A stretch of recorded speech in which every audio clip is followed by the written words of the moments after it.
Hello, my dear students.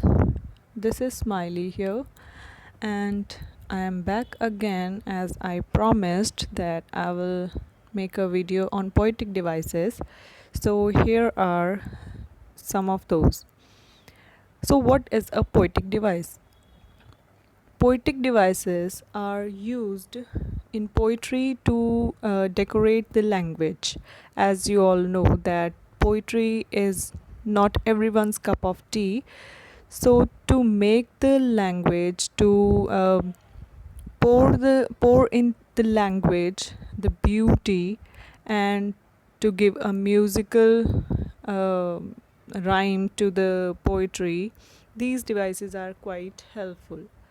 So let's see some kinds of these poetic devices. The very first you can see personification. Personification, as the name suggests, to personify some object or animal or non living thing basically.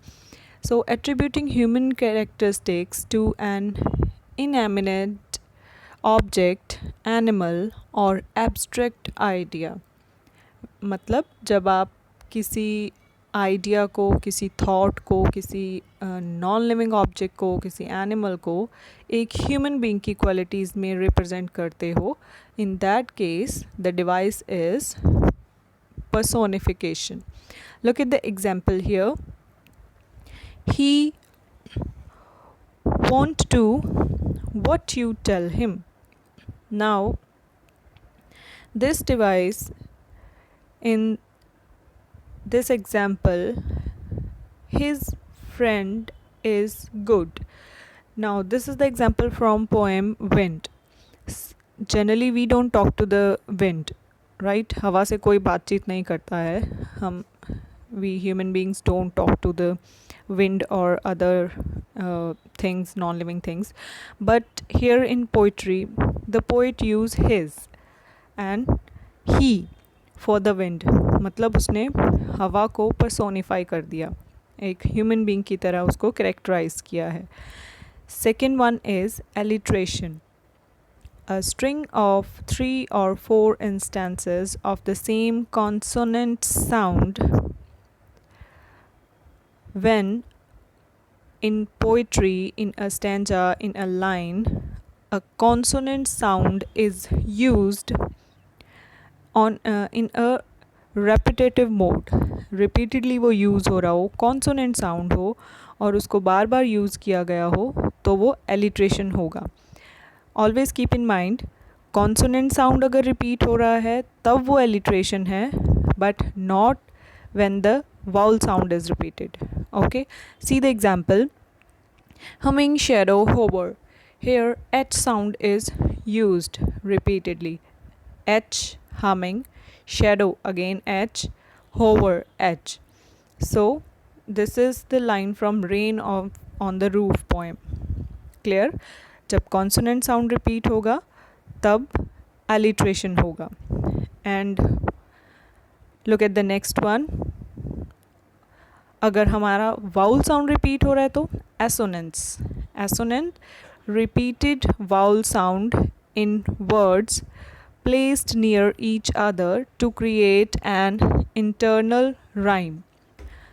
When a vowel sound is repeatedly used in a stanza, in that case assonance. Consonant sound होगा तो alliteration होगा, vowel sound होगा तो assonance होगा. See the example. I will arise and go now. And go to Innisfree. This is the next poem, The Lake Isle of Innisfree. So here A sound is repeated. I will arise and arise, and both the places we have used A. And go. See how many times A is used. Arise and go and go. So A sound, A is vowel, so the vowel sound is repeated here. Moving to the next one, repetition. As the name suggests, repetition, it is repetition often uses word association to express idea and emotions in an indirect manner, putting emphasis on a point, confirming an idea, and describing a notion. Now, here, not even the sounds are repeated, but the whole line is repeated. Like in the songs, you can see uh, first chunk is always repeated after every stanza, right? So similarly that is called repetition. जब एक complete line को आप rhyme बनाने के लिए बार बार repeat कर रहे हो, and this is the example from Rain on the Roof. Listening to the patter, this particular line is used twice in the poem. Listening to the patter, and in the last stanzas again listening to the patter is used. So in alliteration and assonance the sounds were repeated, but in repetition the whole sentence is repeated, the words are repeated. Okay, next one is rhyme. As the name suggests, to give a rhyme to the poetry, to create that musicality in the poem, we use rhyme. Rhyme utilizes repeating patterns to bring out rhyme or musicality in poems. It is a repetition of similar sound occurring in lines in a poem, which gives the poem a symmetric quality. Okay, आपने छोटी classes में KG level तक जो आपने poems पढ़ी हैं, those are not called poems, those are called rhymes. That is just due to because they have a rhyming pattern in those poems. Okay, all those are example of rhyme. Next one, metaphor.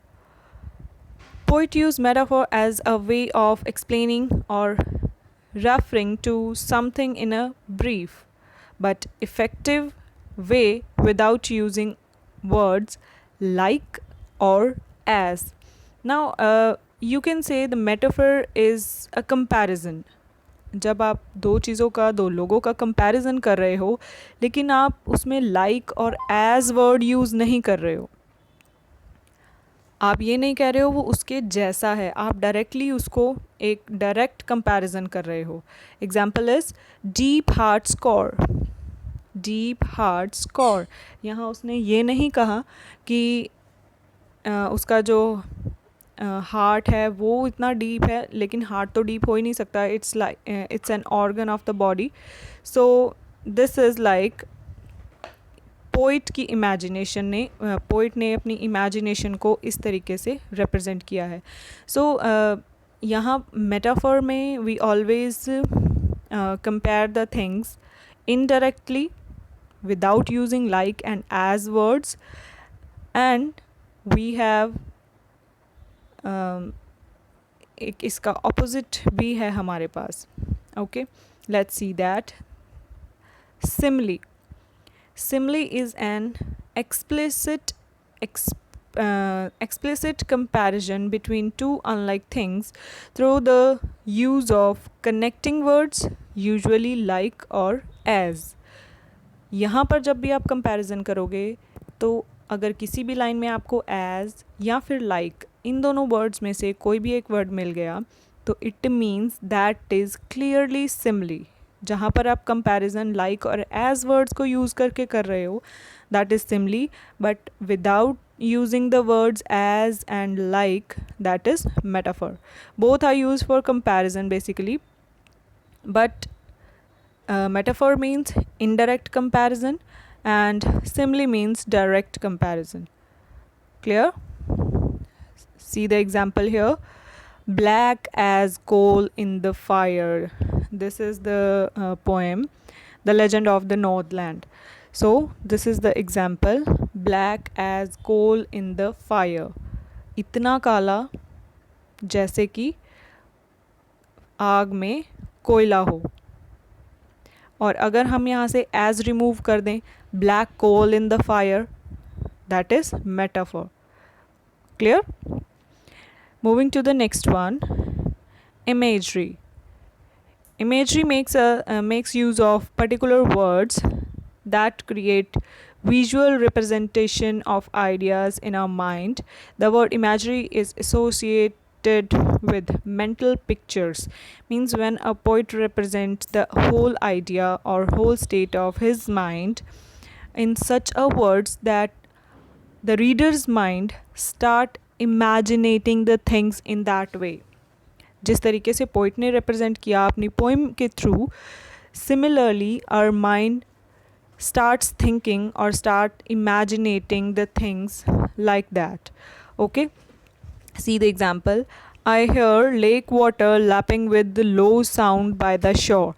Now this line makes us think about makes us picturize the whole concept.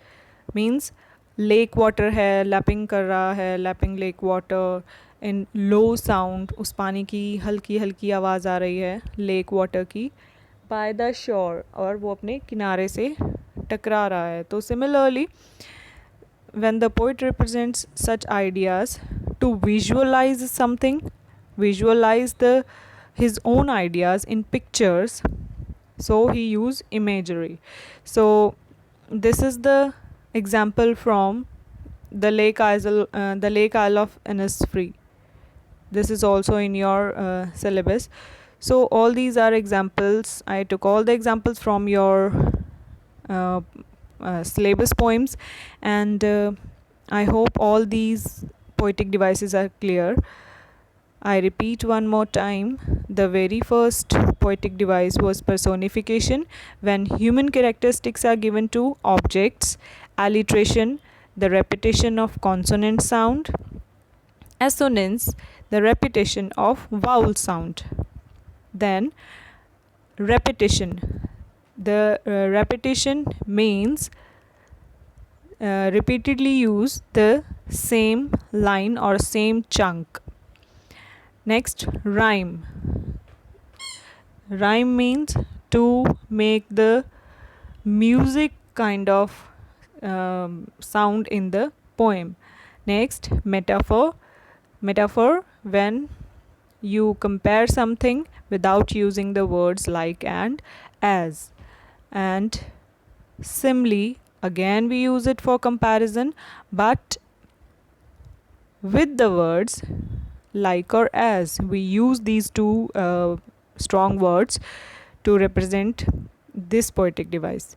Next is imagery. Imagery makes the use of particular words to picturize something in our mind. It just transport us to the land where the poet want us to start our imagination. Okay, so I hope all these poetic devices are clear to you, and these are all the devices used in the poems in your syllabus.